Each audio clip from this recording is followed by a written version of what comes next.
तो स्टूडेंट्स, पिछली क्लास में हम लोगों ने डिस्कस किया था मार्केटिंग और सेलिंग के बीच में क्या डिफरेंस होता है, ठीक है। और आज हम डिस्कस करने जा रहे हैं कि मार्केटिंग के फंक्शंस क्या है, मतलब मार्केटिंग कैसे किया जाता है, क्या तरीका है उसका, ठीक है। तो उसके हम लोग फंक्शंस डिस्कस करेंगे।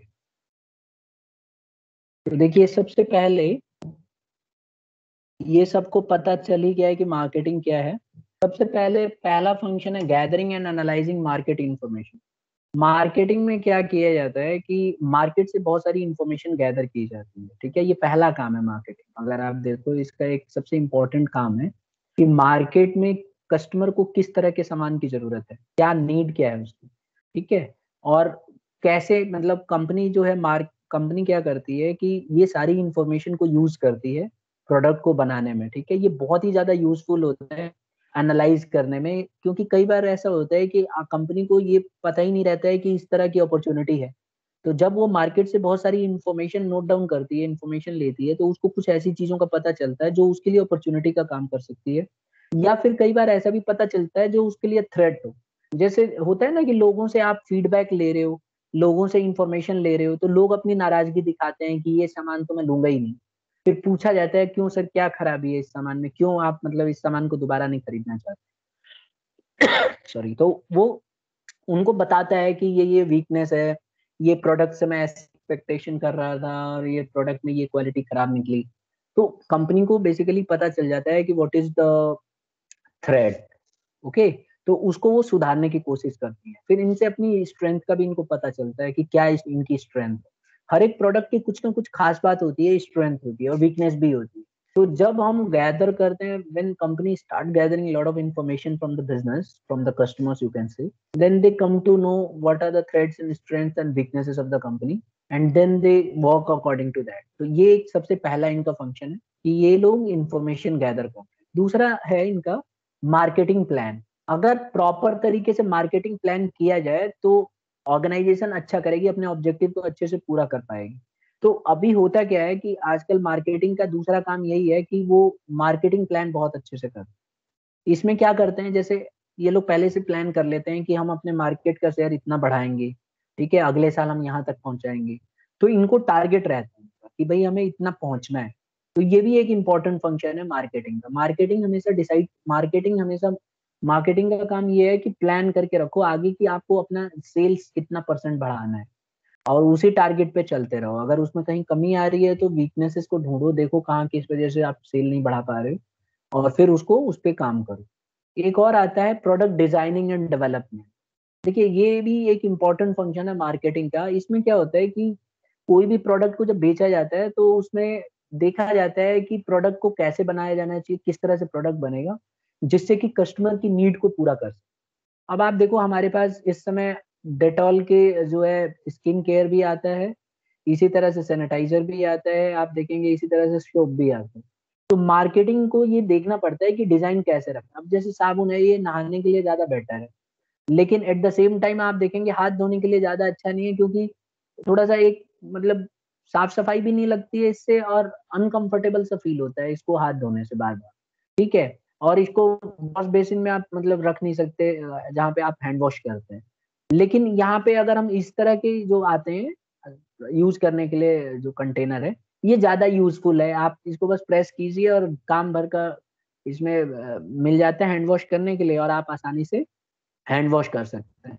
तो मार्केटिंग डिपार्टमेंट भी यही करता है, देखने में वो देखता रहता है कि किस तरह के प्रोडक्ट को लाएं, पैकेजिंग कैसा करें, प्राइस क्या रखें, साइज क्या रखें, कलर क्या रखें, शेप, डिजाइन, ये सबको बहुत ध्यानपूर्वक वो देखता है। तो one of the function of marketing is that it keeps an eye on designing and development of the product, and whatever it feels like, वो उस तरह से उस प्रोडक्ट की डिजाइन चेंज कर देता है और उसी तरह के उस प्रोडक्ट को डेवलप करता है। तो इससे इसको बहुत बेनिफिट मिलता है। और आज की डेट में आप देखेंगे डेटॉल को बहुत बेनिफिट मिला है। डेटॉल का पहले से ही नाम है कि भाई इसमें जर्म्स मर जाते हैं, लेकिन इस तरह के कंटेनर निकाल के इसने अपने आप को, अपनी सेल्स को काफी तेजी से बढ़ाया है। तो ये चीज पहले करना चाहिए, पहले ऐसा नहीं होता था। लेकिन अब जब से मार्केटिंग शुरू हुई है, आप देखोगे हर एक कंपनी इस तरह की चीजों को निकालती है। अपने प्रोडक्ट के डिजाइन पर बड़ा ध्यान दिया जाता है। कई तो ऐसे प्रोडक्ट आपको मिल जाएंगे जिसमें आप देखोगे डिजाइन की वजह से ही वो प्रोडक्ट चल, ठीक है। कोई ऐसा बच्चा बता सकता है कोई प्रोडक्ट जिसकी वजह से, डिजाइन की वजह से बहुत लोग उसको प्रीफर करते हैं, या उस प्रोडक्ट की बहुत ज्यादा वैल्यू है सिर्फ अपने डिजाइन की वजह से? क्लास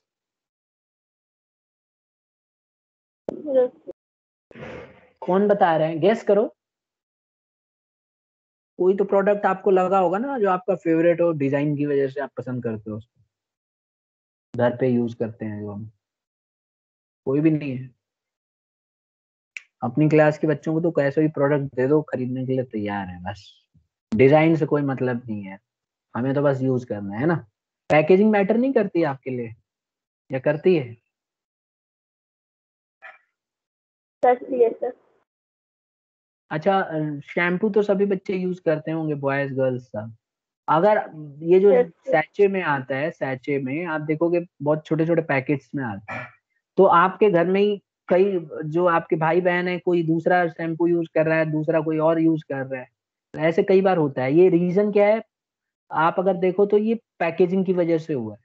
अगर पैकेजिंग इतनी अच्छी नहीं रहती, इतनी कम कम क्वांटिटी में नहीं रहती, तो आप अफोर्ड नहीं कर पाते फिर, क्योंकि एक एक शैम्पू 200 300 के आते हैं। तो पेरेंट्स भी यही बोलते कि पहले ये खत्म हो जाने दो फिर दूसरा वाला लेंगे। तो आप इसको यूज नहीं कर पाते, लेकिन क्योंकि पैकेजिंग अवेलेबल है, 2 2 रुपए के सैचेट आते हैं और 3 3 रुपए के भी, तो आप उसको आसानी से खरीद सकते हो। मार्केट में कोई मना नहीं है, और सब अपने अपने पसंद का प्रोडक्ट खरीद सकते हैं। तो इसके वजह से उसकी डिमांड बढ़ गई, नहीं तो पहले इतनी डिमांड नहीं होती। अब कोई भी पर्सन कोई भी यूज कर सकता है, गरीब आदमी भी खरीद सकता है, ठीक है। नहीं तो पहले शैम्पू सिर्फ रिच लोग ही यूज करते थे, रीजन ये था कि 2 2 3 300 के आते हैं, तो बहुत ही जो गरीब है, बिलो पॉवर्टी लाइन है, वो नहीं अफोर्ड कर पाता था। लेकिन अब आसानी से सब अफोर्ड कर सकते हैं।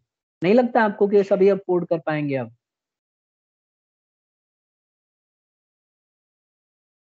क्लास, ठीक है। तो ये था, 3 फंक्शन हमने पढ़ लिए, एक बार फिर से डिस्कस कर लेते हैं। मार्केटिंग का पहला फंक्शन हमने पढ़ा, gathering and analysing market information, यानी कि मार्केटिंग का सबसे पहला काम ये होता है कि किसी भी तरह से मार्केट से सारी इंफॉर्मेशन निकालो, और इसको निकालने से बहुत फायदा होता है। कंपनी को अपनी स्ट्रेंथ वीकनेस सब पता चल जाती है। दूसरा हमने पढ़ा मार्केटिंग प्लान।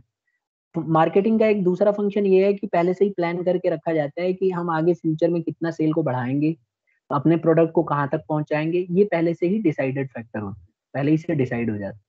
तीसरा आता है प्रोडक्ट डिजाइनिंग एंड डेवलपमेंट। इसमें बताया गया है कि the product should be developed and design to meet the customers need. तो प्रोडक्ट को उसी तरह से डिजाइन किया जाता है और डेवलप किया जाता है जैसे कस्टमर की जरूरत है। ये भी बहुत इंपॉर्टेंट है, ये भी एक मार्केटिंग का बहुत इंपॉर्टेंट फंक्शन है, जिसकी वजह से प्रोडक्ट की जो डिमांड है वो बढ़ी है। फिर आता है स्टैंडर्डाइजेशन एंड ग्रेडिंग।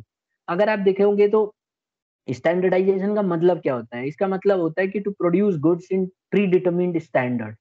जैसे कि गुड्स को ना आप स्टैंडर्ड में बनाओ, स्टैंडर्ड क्वालिटी उसकी मेंटेन होनी चाहिए, प्राइस मेंटेन होनी चाहिए, पैकेजिंग बहुत अच्छी होनी चाहिए। तो इससे क्या होता है, यूनिफॉर्मिटी और कंसिस्टेंसी आती है। तो मार्केटिंग का यही काम है कि ये अपनी स्टैंडर्ड को बरकरार रखता है, ठीक है। स्टैंडर्ड जो एक बार जैसे बना दिया, तो अगली बार ऐसा ना हो कि घटिया सामान मिलने लगे। एक बार जो क्वालिटी में वो उसने इनपुट किया है, वो क्वालिटी को मेंटेन करके रखा जाता है। ये मार्केटिंग का सबसे इंपॉर्टेंट फंक्शन है कि जो भी आप बना रहे हो उसका स्टैंडर्ड मेंटेन रखो, so that the buyer need not inspect. तो बायर को इंस्पेक्शन करने की जरूरत ना पड़े, मतलब बायर आसानी से आपके प्रोडक्ट पे विश्वास करे कि सभी प्रोडक्ट एक जैसे होंगे, प्राइस सबकी सही होगी, पैकेजिंग सबकी बढ़िया होगी, तो उसको टेंशन ना हो, ठीक है। उसको बार बार टेस्ट ना करना पड़े, कंपेयर ना करना पड़े। तो इसीलिए आप देखेंगे जितने भी बड़े बड़े ब्रांड हैं, उनके जब हम प्रोडक्ट को लेते हैं तो हम कोई टेस्ट थोड़ी ना करते हैं, हमें पता है कि एकदम अच्छी क्वालिटी का ही होगा। क्योंकि जितने भी अच्छे ब्रांड होते हैं ना, वो अपने स्टैंडर्डाइजेशन को बरकरार रखते हैं, उनकी मार्केटिंग पॉलिसी होती है कि कोई भी प्रोडक्ट घटिया ना बनने पाए। तो इसीलिए आपने देखा होगा कई बार, अगर आप डिस्कवरी या इन चैनलों पे, कि कार की जब मैन्युफैक्चरिंग होती है या किसी भी बड़ी सामान की मैन्युफैक्चरिंग होती है, तो उसका इवेल्युएशन टेस्ट भी होता रहता है। वो लोग, कंपनी खुद टेस्ट करती है अलग अलग कंडीशंस में उसका एक्सीडेंट। जैसे कार का देखोगे आप, अलग अलग एक तरीके से एक्सीडेंट करा के देखते हैं, ठीक है। हर एक एंगल से उसको चेक किया जाता है, बहुत ही तेज चला के देखा जाता है कि उसका कंट्रोल ठीक है कि नहीं, फुल स्पीड चला के ब्रेक लगा के देखा जाता है कि प्रॉपर तरीके से ब्रेक काम कर रहा है कि नहीं, ठीक है। तो इसी तरह से जो उसके सेफ्टी मेजर्स हैं उनको चेक किया जाता है। तो ये सब स्टैंडर्ड को बनाए रखने के लिए किया जाता है। इसमें क्या किया जाता है कि जब प्रोडक्ट बन जाता है बहुत सारा, तो उसमें से कुछ सैम्पलिंग तरीके से, जैसे मान लो 1000 पे एक प्रोडक्ट निकाल लिया, या 2 प्रोडक्ट निकाल लिया और उसको फिर चेक कर लिया। इसी तरह से ऐसे ही करते करते सारे मतलब चेकिंग हो जाती है। तो एक ग्रुप में जो बनता है प्रोडक्ट, उसमें से एक दो रैंडमली चेक कर लिया जाता है कि भाई काम ठीक से कर रहा है कि नहीं कर रहा है। जैसे मान लो आईफोन बन रहा है, तो 1 लाख 2 लाख आईफोन बनेंगे, तो उनमें से कुछ आईफोन निकाल के उनको टेस्टिंग कर ली जाती है अलग अलग कंडीशंस में, कि उनकी जो फंक्शनिंग है क्या वो सेटिस्फैक्टरी है। क्योंकि अगर नहीं है तो फिर वो बैच पूरा का पूरा बैच रद्द कर दिया जाता है। बैच में एक ही फॉर्मूले पे बनता है सब कुछ, तो अगर एक में भी कमी हुई तो ये मान लिया जाता है कि सारे बैचेस में वही कमी मिलेगी, तो उसको सुधारने की कोशिश की जाती है। ठीक है, तो इसके वजह से बायर्स को इंस्पेक्ट करने की जरूरत नहीं है, क्योंकि उनको पता है कि कंपनी काफी कुछ खुद ही अपने आप ही स्टैंडर्ड को मेंटेन किए हुए है। इसी तरह से ग्रेडिंग, ग्रेडिंग में क्या होता है स्टूडेंट्स, आप देखेंगे ग्रेडिंग का मतलब होता है प्रोडक्ट्स को अलग अलग तरीके से ग्रेड करना। आप देख रहे हो ये एप्पल्स हैं, अब इसमें आप देखिए ग्रेडिंग किया हुआ है, देख रहे हो ना, ये ग्रेडिंग है। इसमें क्या हो रहा है कि एप्पल्स हैं सारे, अब इसमें कुछ ग्रीन वाले एप्पल हैं, इनको अलग, ये मशीन अलग कर देगी धीरे धीरे, और इसी तरह से रेड वालों को अलग करेगी। तो इसमें एग्रीकल्चरल प्रोडक्ट्स में ज्यादातर ग्रेडिंग की जरूरत पड़ती है। तो जितने भी मैन्युफैक्चरिंग जो कंपनियां जो एग्रीकल्चर से रिलेटेड है, वो जब अपने इस तरह के फ्रूट्स को और इन सबको पैकेजिंग करती हैं, तो वो लोग ग्रेडिंग करते हैं। अच्छी क्वालिटी का अलग से छांट दिया जाता है, खराब वाला थोड़ा अलग छांट दिया जाता है, फिर उसी के हिसाब से उनकी प्राइसेस डिसाइड वगैरह की जाती है। सबको समझ में आ गया? 4 फंक्शन यस कौन सर। कौन से पढ़ लिए, कौन बता रहे हैं? 4 फंक्शन कौन कौन से पढ़ लिए हमने,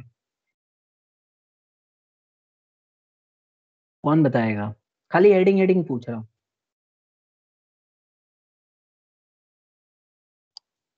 नहीं चला बताऊं? बताओगे तो मैं, हाँ ट्राई करो, शाबाश, बोलो बेटा। सर पहला था gathering and analysing market information. ठीक है। दूसरा था मार्केटिंग प्लान। ठीक है। तीसरा था ये प्रोडक्ट डिजाइनिंग एंड डेवलपमेंट। शाबाश।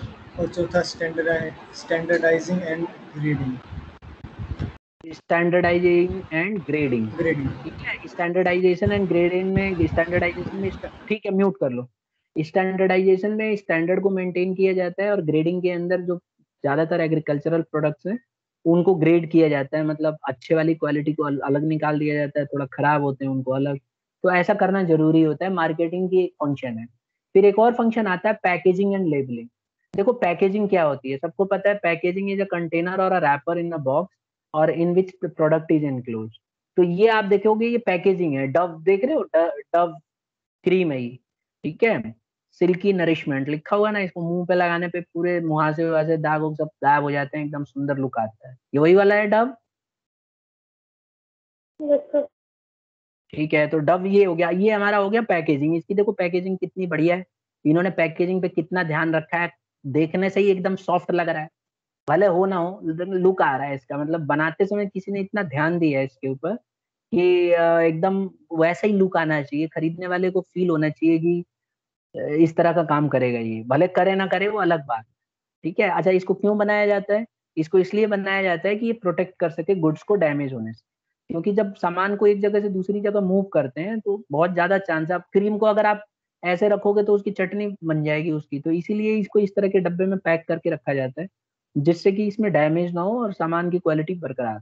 ठीक है, तो इस तरह से तो पैकेजिंग में हम हमने यही लिखना है कि पैकेजिंग इज अ कंटेनर और अ रैपर और अ बॉक्स यू कैन से विच प्रोटेक्ट्स द प्रोडक्ट। ठीक है, it is basically done for protecting the goods या मटेरियल। आजकल तो ये ब्रांड को भी मेंटेन करने में मदद करता है। आप देखो आजकल ऐसे ऐसे पैकेजिंग आती है कि ब्रांड की फीलिंग आती है उसकी वजह से। ठीक है, फिर बात आती है लेबलिंग। लेबलिंग भी एक इम्पॉर्टेंट पॉइंट है। लेबलिंग में क्या होता है कि प्रोडक्ट के अंदर जो लिखा जाता है उसको हम लेबलिंग बोलते हैं। जैसे आपने देखा होगा घर पे कोई भी प्रोडक्ट लाते हो तो उसमें देखो लिखा रहता है कि इसको कैसे यूज करें। ठीक है, तो हम उसको पढ़ते हैं और पढ़ने के बाद उसको यूज करना शुरू कर देते हैं। तो लेबलिंग बहुत इंपॉर्टेंट रोल प्ले करती है किसी प्रोडक्ट के अंदर।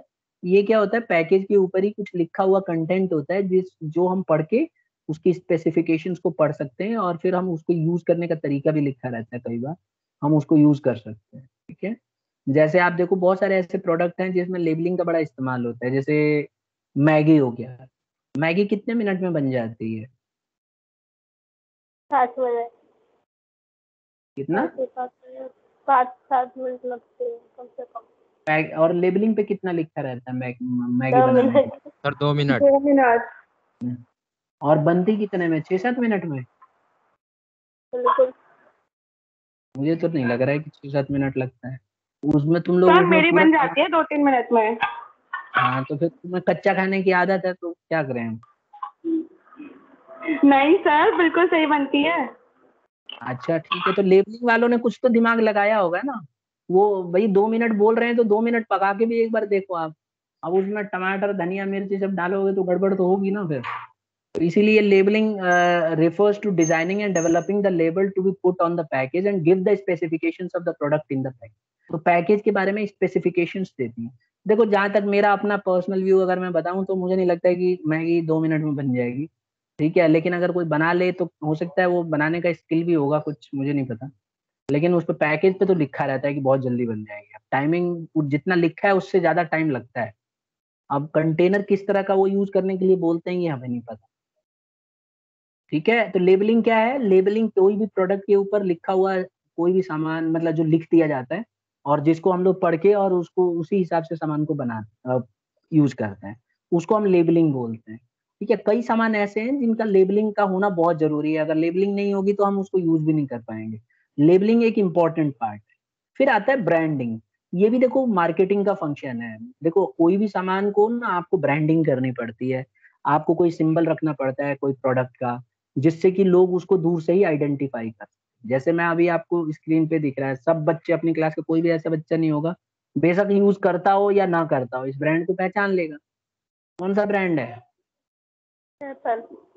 एप्पल। अच्छा, बीएमडब्ल्यू का एप्पल। क्या? बीएमडब्ल्यू का क्या सिंबल होता है? सर ब्लू और व्हाइट BMW लिखा होता है। और अच्छा, और टाटा का? टाटा का सर वो ओवल सा बना के उसके बीच में वो सर दो। अच्छा अच्छा। और जियो का?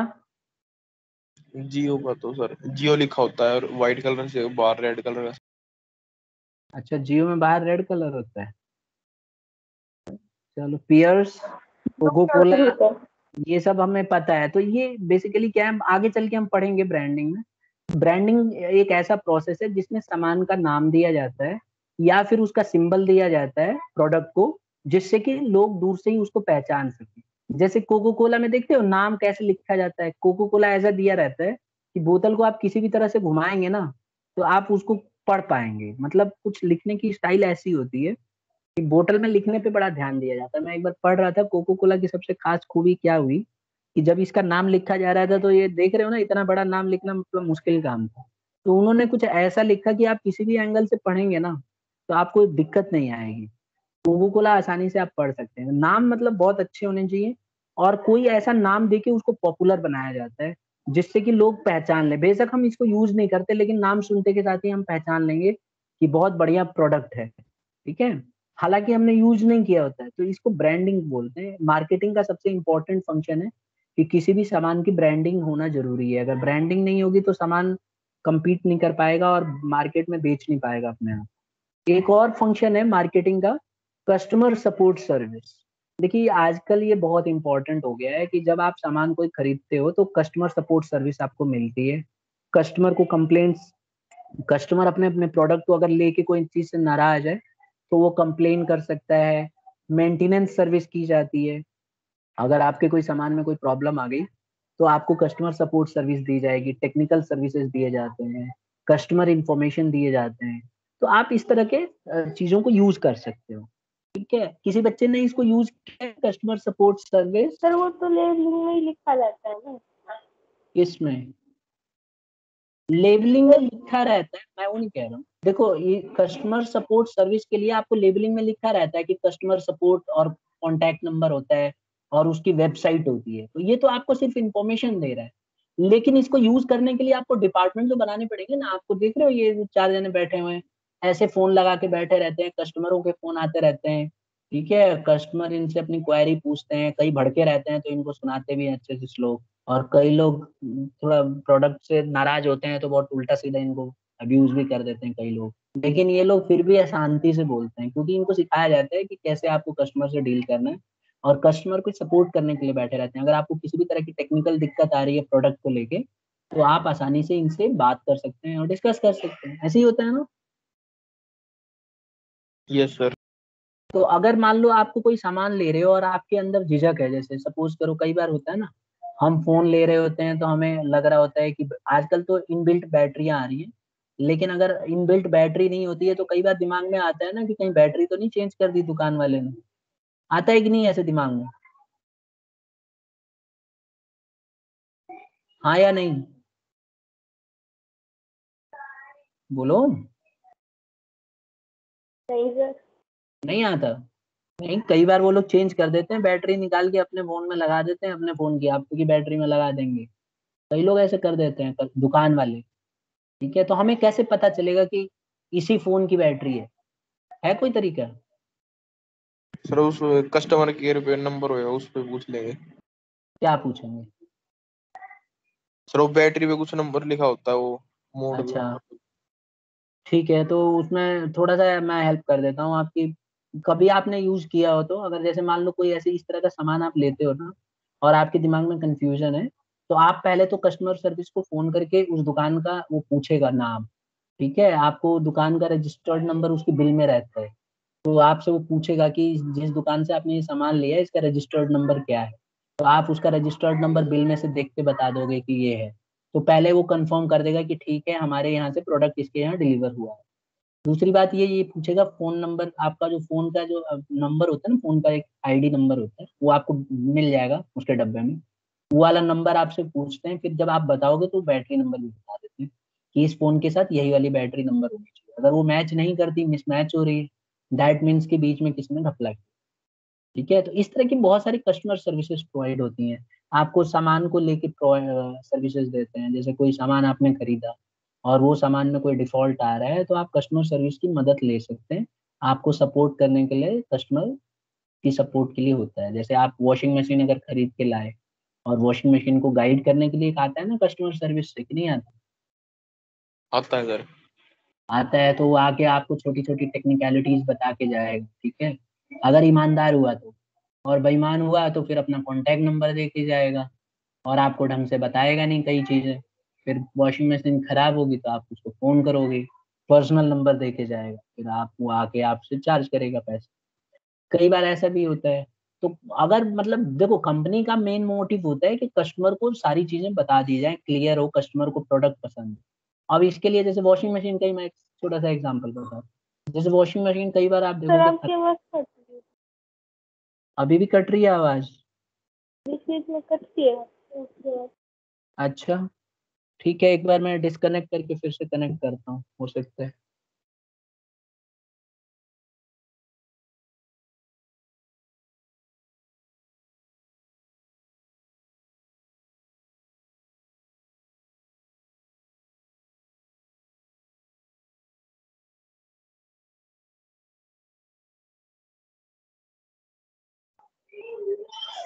आप बताइए, अभी भी आवाज कट रही है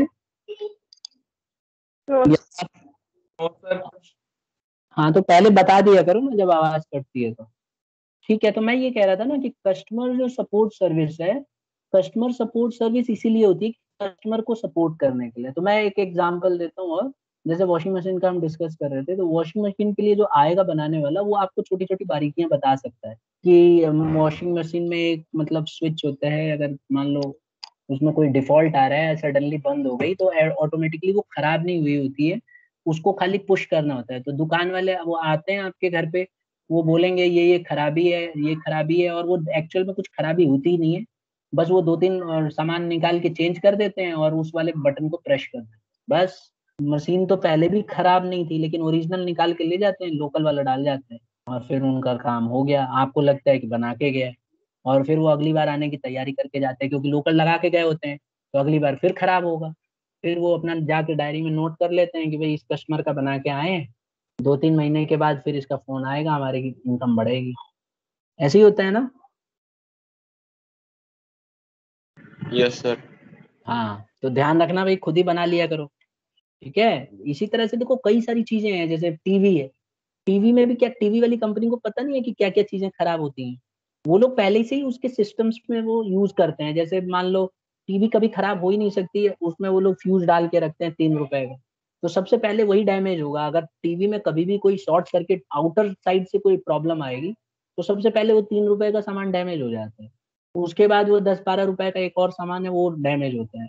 तो ये दोनों चीजें ही खराब होती हैं। लेकिन जब हम टीवी की दुकान पे जाएंगे तो वो लोग क्या करते हैं, उसमें ले जाके और वो लोग सामान यही खराब होता है, फ्यूज लगा के और 2-3 सामान निकाल के बना देंगे और भेज देंगे, सर हो गया जी। तो ये सब कंपनियां, टीवी जो कंपनी है वो अपने कस्टमर को ये सब चीजें बताना चाहती है, या अपने कुछ लोग रखे होते हैं जो इन सब चीजों को टेक्निकल सपोर्ट दें, अगर आप जानना चाहोगे तब। ठीक है, आज की डेट में कस्टमर सपोर्ट सर्विसेज बहुत अच्छी चल रही हैं, और हर एक कंपनी चाहती है कि उसका कस्टमर डिससेटिस्फाई ना हो उसके प्रोडक्ट। और प्रोडक्ट को बनाते समय भी इन सब चीजों का ध्यान दिया जाता है कि प्रोडक्ट में कुछ ऐसी चीजें रखी जाती हैं जानबूझ के जो टेक्निकली कस्टमर को मतलब सही से एक तरह से उसको फैसिलिटेट करे। फिर आता है नेक्स्ट वाला फंक्शन, मार्केटिंग का प्राइसिंग। देखिए ये भी एक मार्केटिंग का काम है। इसमें क्या होता है कि कोई भी प्रोडक्ट को आपको बेचना है तो उसका प्राइस क्या होना चाहिए। अगर आप कम पैसा रखते हो तो लोग कंपेयर करते हैं दूसरे प्रोडक्ट के साथ, ठीक है। तो हमेशा साउंड प्राइसिंग पॉलिसी होनी चाहिए अगर आपको अपने सामान को बेचना है। तो कोई भी कस्टमर तभी प्रोडक्ट को खरीदता है जब उसको लगता है कि जो सामान वो खरीद रहा है उसके उसकी जो प्राइस है उसके फिट बैठती है या फिर डिजर्व करती है। तो इसीलिए प्राइसिंग बहुत इंपॉर्टेंट है मार्केटिंग करते समय। जो कंपनियां हैं आजकल की वो अपने कंपिटिटर्स के प्राइस को, अपने प्राइस को मिलाते हैं, अपने क्वालिटी को के हिसाब से प्राइस को रखते हैं, और इतना अच्छे से रखते हैं कि वो उनका प्रोडक्ट लोग अफोर्ड कर पाए और खरीद पाए। ठीक है, तो प्राइसिंग पॉलिसी का भी बहुत इंपॉर्टेंट रोल होता है खरीदने के लिए। जैसे आप देखो इंडिया में एप्पल फोन बहुत महंगा मिलता है, फॉरेन कंट्रीज में सस्ता मिलता है। ठीक है, फॉरेन कंट्रीज में जो फोन आप देखोगे $1000 का है, मतलब मैं एक सिंपल बता रहा हूँ कैलकुलेशन, वो ऑलमोस्ट कम से कम कुछ नहीं तो 150% महंगा है इंडिया में, जबकि अमेरिका वालों को सस्ता मिलता है। ठीक है, तो ये क्योंकि इनकी पॉलिसी है, इनको पता है कि यहाँ पे क्रेज है, लोग खरीदेंगे ही खरीदेंगे शो ऑफ करने के लिए, तो इसीलिए महंगा बेचते हैं वो लोग, और लोग खरीदते भी हैं। तो प्राइसिंग पॉलिसी बहुत ध्यान से रखना पड़ता है। आप कोई भी चीज का प्राइस रखोगे तो आपको सोचना पड़ेगा कि कौन सी पॉलिसी को अपनाएं। जैसे कई तरह की पॉलिसी होती है, एक स्ट्रेटेजी अलग अलग होती है। जब भी आप अपने प्रोडक्ट की प्राइस डिसाइड करते हो तो आपको अलग अलग तरीके से, जैसे एक स्कीमिंग होती है। ठीक है, इसमें क्या होता है कि पहले ही कस्टमर को मतलब लूट लो। ठीक है, मतलब मेन मेन क्रीम कस्ट, क्योंकि कुछ कस्टमर ऐसे होते हैं जो आंख मूंद के सामान को लेते हैं। जैसे आप उनको कोई भी प्राइस पे बेचोगे ना, उनको कोई फर्क नहीं पड़ता, दे आर वेरी रिच। तो कंपनियां क्या करती हैं, उनको महंगे रेट पे दे देती हैं, और बाद में क्या करती हैं, जब प्राइस जो है जब उनके मेन मेन कस्टमर खत्म हो जाते हैं तो थोड़ा प्राइस डाउन कर देते हैं, और गरीब लोगों को भी दे देते हैं, मतलब जो एवरेज है, तो वो भी अफोर्ड कर लेते हैं। तो इस तरह की पॉलिसी अपना के वो ज्यादा बेच पाते हैं। कुछ कंपनियां क्या करती हैं, शुरू में सामान को सस्ता रखती हैं और पॉपुलर होने देती हैं। जब धीरे धीरे धीरे धीरे मार्केट में जबरदस्त पॉपुलैरिटी हो जाती है तो बाद में धीरे धीरे प्राइस को बढ़ा देते हैं। तो ये भी एक तरीका होता है प्राइसिंग को करने का। तो मार्केटिंग, जो फंक्शंस ऑफ मार्केटिंग है, इसमें मार्केटिंग ये भी काम है कि उसको प्राइस के बारे में सोचना पड़ता है कि ऐसी कौन सी प्राइस रखें जिससे लोग उसके प्रोडक्ट से अट्रैक्ट हों और ज्यादा से ज्यादा खरीदें। ठीक है स्टूडेंट्स। Yes sir. फिर आता है फंक्शन ऑफ मार्केटिंग में प्रमोशन। इसका मतलब होता है कि it means informing the customers about the firm's product and persuading them to buy this product. इसमें क्या होता है कि एक तरह से एडवर्टीजमेंट कह लो, मार्केटिंग एडवर्टीजमेंट का काम करती है, प्रमोशन का काम करती है। इसको कस्टमर तक प्रोडक्ट को पहुंचाना होता है कि इस तरह का प्रोडक्ट हमारे पास अवेलेबल है, और तब लोगों से परसुएट करते हैं, रिक्वेस्ट करते हैं कि आइए हमारा सामान खरीदिए। प्रमोशन एक ऐसी टेक्निक है जिसके अंदर एडवर्टाइजिंग की जाती है, पर्सनल सेलिंग हो सकती है, सेल्स प्रमोशन हो सकता है, पब्लिसिटी हो सकती है। तो ये सब हम बाद में प्रमोशन वाले हेडिंग में हम पढ़ेंगे। इसी तरह से एडवर्टीजमेंट वाले में हम बहुत ज्यादा डिटेल में आगे चल के पढ़ेंगे। तो प्रमोशन बेसिकली क्या है, मार्केटिंग का वो फंक्शन जिसके अंदर प्रोडक्ट के बारे में लोगों को बताया जाता है कि इस तरह का प्रोडक्ट मार्केट में अवेलेबल है और लोग उससे खरीदते हैं। और इसके कई सारे तरीके हैं, जैसे आप देखो टीवी में ऐड आता रहता है।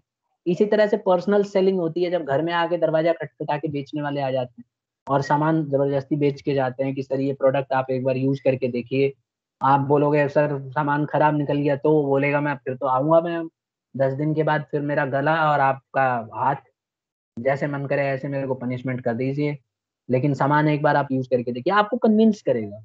इसी तरह से पब्लिसिटी भी होती है, जैसे कई बार पब्लिसिटी भी की जाती है न्यूज़पेपर्स के थ्रू, मैगजीन्स के थ्रू। कई बार कंपनियां प्रोडक्ट को लॉन्च करती है ना, तो न्यूज़पेपर वालों को बता देती हैं कि हमारे प्रोडक्ट में ऐसा तहलका मचा देने वाली चीजें हैं, फिर न्यूज वाले भी पढ़ते हैं, हाँ हाँ सही बात है, फिर वो अपने आर्टिकल में छाप देते हैं। तो कुछ चीजें ऐसी ऐड कर देते हैं वो क्रांतिकारी चीज, जिससे कि न्यूज में आ जाता है।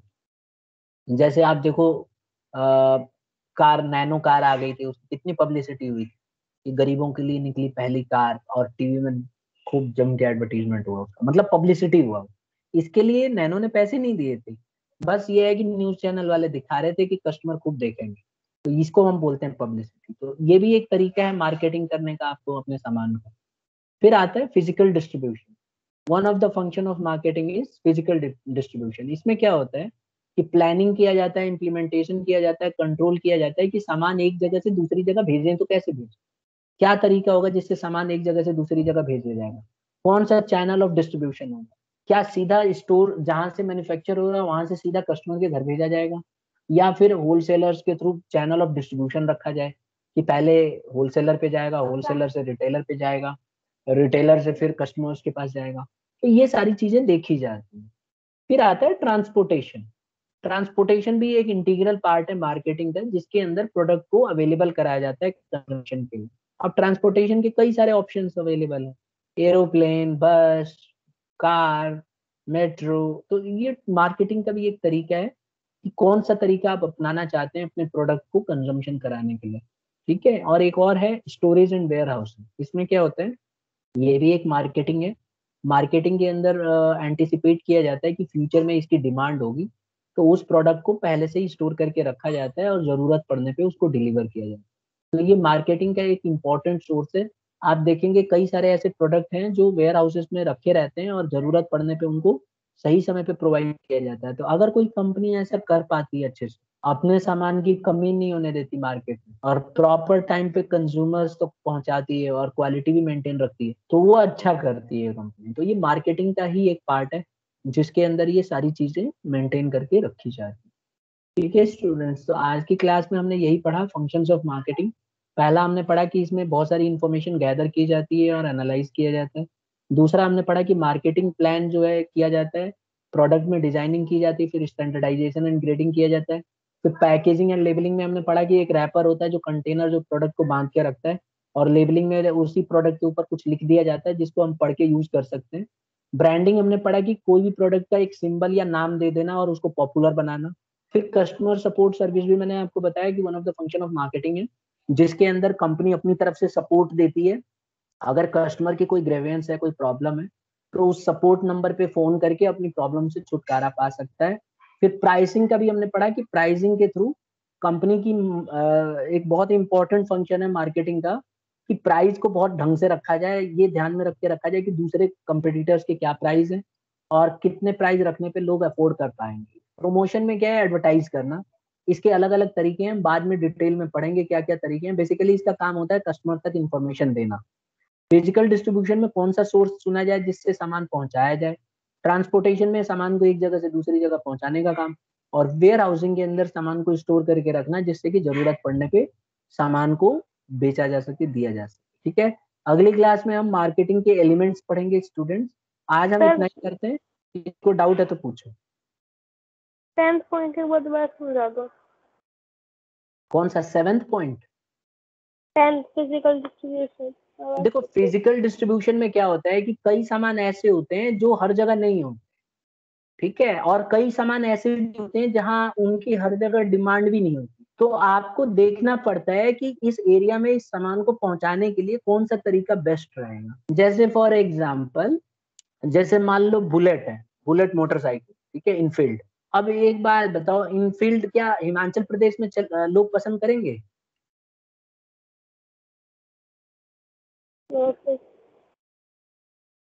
क्या रीजन होगा आपके हिसाब से, क्यों नहीं पसंद करते वहां के लोग?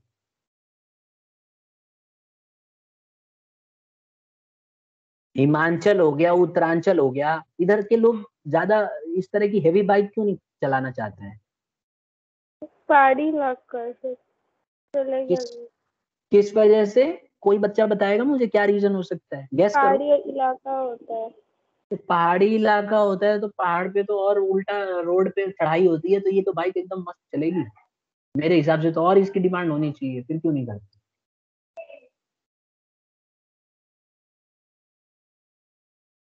इनफील्ड का तो बैलेंस भी बेहतरीन रहता है बुलेट, फिर इसकी डिमांड क्यों नहीं करते? नहीं आया उसमें। बॉयज में से कोई बता दे। बॉयज, हितेश क्यों नहीं पसंद करते होंगे वहां के लोग? शुभम? सर हैवी ज्यादा इसलिए। क्योंकि वहां के लोगों की जो फिजिकल बनावट है ना, हाइट कम रहती है और उस तरह के नहीं होता है स्ट्रक्चर। तो अगर वो बुलेट उनको बिठाओगे तो उसी पे झूलना शुरू कर देंगे, वो दिक्कत हो जाएगी ना। इसीलिए ज्यादातर आप देखेंगे ये कॉमन है हरियाणा में, पंजाब में, मतलब फिजिकल का भी देखा जाता है। और वहां पे डिजायरेबल भी नहीं है, क्योंकि वहां पे मान लो खराब हो गई तो फिर वो आदमी उसको छोड़ के जाएगा, खींच तो सकता नहीं है। दिल्ली में अगर खराब हो जाए तो हमारी हालत खराब हो जाती है उसको एक जगह से दूसरी जगह मूव करने में। और पहाड़ों पे खराब हो गई तो गए काम से फिर तो इसीलिए जब कंपनी इस तरह की चीजों को बनाती है तो मार्केटिंग में उसको देखना पड़ता है कि फिजिकल डिस्ट्रीब्यूशन का क्या तरीका रखे वो, कौन सी चीजों को ज्यादा पहुंचाए, कौन सी चीजों को कम पहुंचाए। उसको पहले स्टडी करना पड़ेगा कि कौन सी चीज लाइक करेंगे लोग, कौन सी डिसलाइक करेंगे।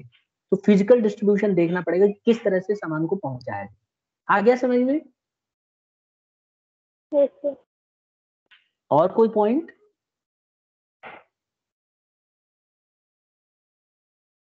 ठीक है स्टूडेंट्स, तो इनको तैयार करिए, ठीक है, इसको इसके नोट्स बनाइए, कहीं भी डाउट होता है तो हम लोग इसको डिस्कस कर सकते हैं नेक्स्ट क्लास में, ठीक है ना। और एक चीज और